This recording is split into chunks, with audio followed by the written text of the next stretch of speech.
बिस्मिल्लाहिर्रहमानिर्रहीम।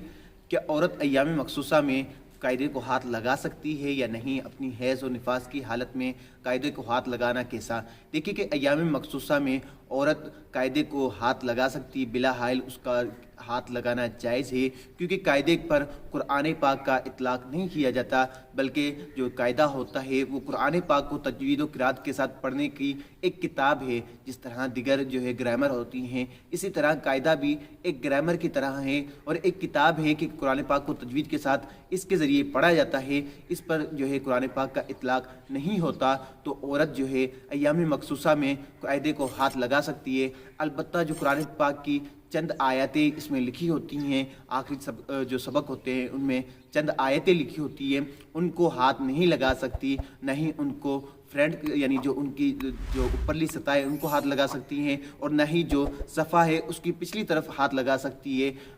उसके अलावा कायदे को हाथ लगाना उसके लिए जायज़ है, इसमें कोई कराहत नहीं। अल्लाह ताला मुझे और आपको इल्म दीन हासिल करने की तौफीक नसीब फरमाए। आमीन बिजाहि नबिल आमीन सल्लल्लाहु अलैहि वसल्लम।